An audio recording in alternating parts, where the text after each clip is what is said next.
नमस्कार। आज हम बात करने वाले हमारे पड़ोसी देश नेपाल में हुए एक ऐसे हत्याकांड के बारे में जिसकी पूरी कहानी जानने के बाद आपको यह एहसास हो जाएगा कि आपको अपनी पर्सनल जानकारी किसी को भी नहीं देनी चाहिए, वरना वह आपका बुरा भी कर सकता है। जी हाँ, आज हम बात करने वाले हैं ख्याति श्रेष्ठ हत्याकांड के बारे में। यह बात आज से लगभग 15 साल पुरानी है, साल 2009 की। यह कहानी शुरू होती है नेपाल के एक टीचर बीरेन प्रधान से। बीरेन प्रधान मूलतः भारत के दार्जिलिंग का ही रहने वाला था। उसका परिवार भी एक अच्छे खासे घराने के तौर पर देखा जाता था। उनके पास किसी भी चीज की कमी नहीं थी। बीरेन ने अच्छी खासी पढ़ाई कर रखी थी और इसीलिए वह अपने पैरों पर खड़ा होना चाहता था। और अपने पैरों पर खड़ा होने के लिए वह नेपाल चला जाता है। नेपाल पहुंचने के बाद वह अपने लिए एक जॉब की तलाश शुरू कर देता है और उसको नेपाल के एक कॉलेज में साइंस टीचर के तौर पर एक जॉब मिल भी जाती है। जल्द ही उसने अपनी मेहनत से एक बड़ा सा घर भी खरीद लिया और वहीं पर रहने लगा। उसका घर इतना बड़ा था कि ज्यादातर हिस्सा खाली ही पड़ा रहता था और इसीलिए बीरेन प्रधान ने सोचा कि क्यों ना इस घर को किराए पर दे दिया जाए, जिससे घर में रौनक भी बनी रहेगी और पैसा भी आता रहेगा। और इसीलिए उसने अपना घर किराए पर देना शुरू कर दिया। उसके किराएदार बने ख्याति श्रेष्ठ का परिवार।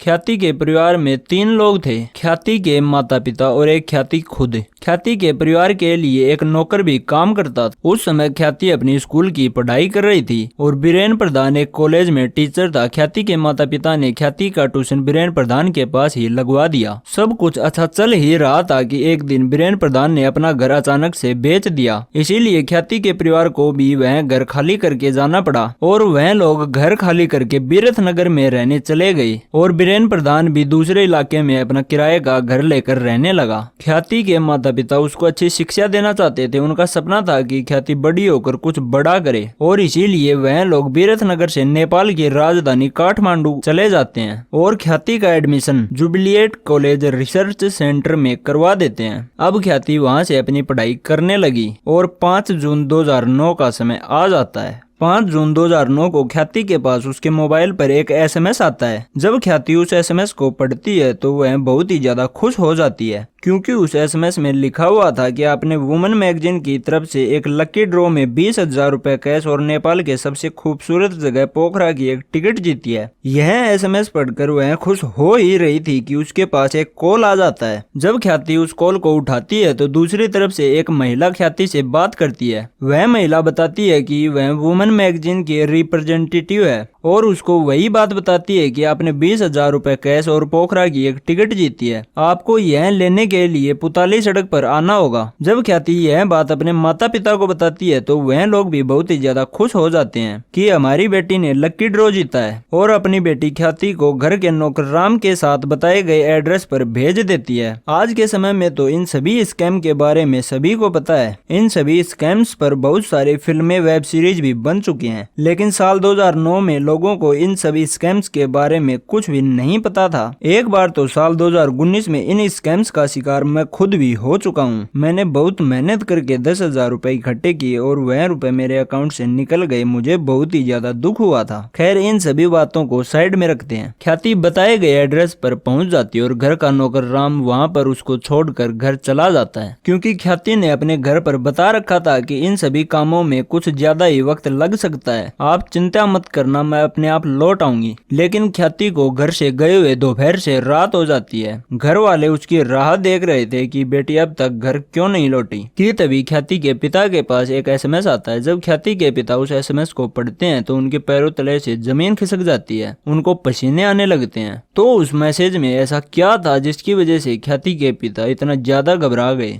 दरअसल उस एसएमएस में लिखा हुआ था कि तुम्हारी बेटी को हमने किडनैप कर लिया है। अगर अपनी बेटी की सलामती चाहते हो तो 10 लाख रुपए का इंतजाम कर लो, वरना मैं तुम्हारी बेटी को मार दूंगा। अगर तुम लोग पुलिस के पास जाने की कोशिश करोगे तो भी मैं तुम्हारी बेटी को मार दूंगा। जब यह बात ख्याति की माँ को पता चलती है तो वह भी बहुत ही ज्यादा डर जाती है और वह लोग फैसला करते हैं कि वह लोग पुलिस के पास नहीं जाएंगे, बल्कि किडनैपर को 10 लाख रुपए देकर अपनी बेटी की जान बचाएंगे। उन्होंने अपनी बेटी की अच्छी पढ़ाई के लिए कुछ पैसे इकट्ठे कर रखे थे और इधर उधर से पैसे मांगने के बाद उन्होंने 10 लाख रुपए का इंतजाम कर लिया और किडनैपर किडनैपर के मैसेज का इंतजार करने लगे। पूरी रात यूं ही बीत जाती है, लेकिन ख्याति के माता पिता को नींद नहीं आती। उसके माता पिता पूरी रात मैसेज का इंतजार करते रहते हैं। फिर अगले दिन फिर से ख्याति के पिता के पास मैसेज आता है। उस मैसेज में ख्याति के माता पिता को कहा गया कि तुम पैसे लेकर बुटवाल आ जाओ। ख्याति के माता पिता घर के नौकर राम को साथ लेकर काठमांडू से बुटवल के लिए निकल जाते हैं। बुटवल पहुंचने के बाद वह लोग किडनैपर को मैसेज करते हैं कि हम लोग बुटवल पहुंच गए हैं। तो किडनैपर उनको कहता है कि अब तुम लोग पैसे लेकर चितवन आ जाओ। तो वह लोग बुटवल से चितवन के लिए निकल जाते हैं। चितवन पहुंचने के बाद किडनैपर उनको फिर से कहता है कि अब तुम पैसे लेकर सुनौली आ जाओ। जब यह लोग सुनौली आकर किडनैपर को मैसेज करते हैं तो किडनैपर इनको दार्जिलिंग भारत आने को कहता है। अब वह लोग भारत नेपाल बॉर्डर पार करके दार्जिलिंग पहुंच जाते हैं। यहाँ आने के बाद वह लोग फिर से किडनैपर को मैसेज करते हैं कि हम लोग दार्जिलिंग पहुंच गए हैं। तो किडनैपर फिर से इनको कहता है कि अब तुम काकरबिट्टा नेपाल में वापस आ जाओ। बेटी की जान बचाने के लिए यह लोग एक जगह से दूसरी जगह भागे फिर रहे थे। यह लोग फिर से भारत नेपाल बॉर्डर पार करके नेपाल के काकरबिट्टा में पहुंच जाते हैं। अब तक वह लोग लगभग 1300 किलोमीटर से भी ज्यादा का फासला तय कर चुके थे। यह लोग बुरी तरह थक चुके थे, फिर भी अपनी बेटी की जान बचाने के लिए यह इधर से उधर भागते रहते हैं और एक बार फिर से किडनैपर को मैसेज करते हैं कि हम काकरबिट्टा पहुंच गए हैं। इस बार फिर से किडनैपर उनको मैसेज करता है कि तुम काकरबिट्टा के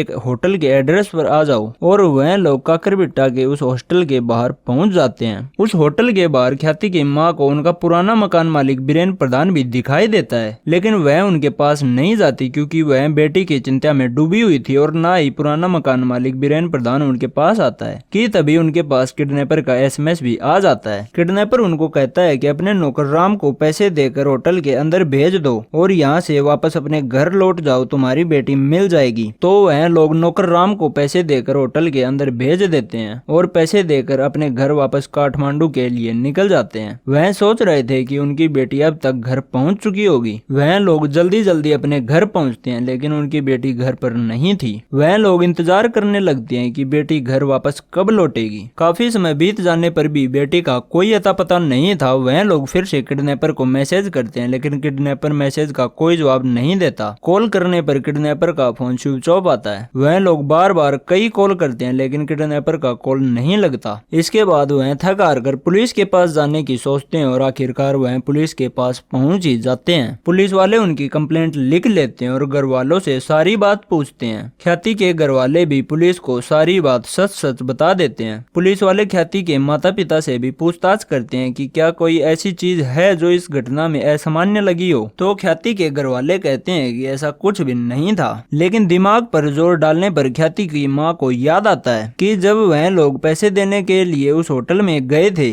उस समय ख्याति की माँ को अपना पुराना मकान मालिक बीरेन प्रधान दिखा था। उसने सोचा भी था कि बीरेन प्रधान यहाँ क्या कर रहा है। जब यह बात पुलिस वालों को पता चली तो पुलिस वाले बीरेन प्रधान को ढूंढना शुरू कर देते हैं। उसके किराए के घर पर भी जाते हैं, लेकिन बीरेन प्रधान वहाँ पर नहीं था। कई दिनों तक पुलिस वाले बीरेन प्रधान को ढूंढते रहते हैं और एक दिन बीरेन प्रधान को काठमांडू से दबोच लिया जाता है। फिर पुलिस वाले बीरेन प्रधान से पूछताछ करना शुरू करते हैं। पुलिस पूछताछ में बीरेन प्रधान पुलिस के सभी सवालों के जवाब बिल्कुल सही सही दे देता है। पुलिस वालों को भी लगने लगता है कि शायद बीरेन प्रधान किडनैपर नहीं है। लेकिन जब पुलिस वाले बीरेन प्रधान से यह पूछते हैं कि उस दिन तुम वहाँ क्या कर रहे थे, तो बीरेन प्रधान इस सवाल का कोई भी जवाब नहीं दे पाता और धीरे धीरे पुलिस के चंगुल में फंसता चला जाता है। और फिर पुलिस के द्वारा प्रसाद दिए जाने पर उसने अपनी पूरी कहानी का खुलासा कर दिया। बीरेन अपनी कहानी बताता है कि वह एक बहुत ही अच्छे घराने से बिलोंग करता है। वह नेपाल में रहकर अपनी जिंदगी बहुत ही अच्छी जी रहा था, लेकिन धीरे धीरे बीरेन प्रधान को जुआ खेलने की लत लग गई। वह हर रोज कसिनो में जाता, सोचता कि आज मैं लाखों रुपए जीत कर जाऊंगा, लेकिन जीतने की वजह वह हर दिन हारता चला जाता है। यह सब करने की वजह से उसके ऊपर लाखों का कर्जा हो जाता है और इसी कर्जे को उतारने के लिए उसने अपना घर भी बेच दिया था।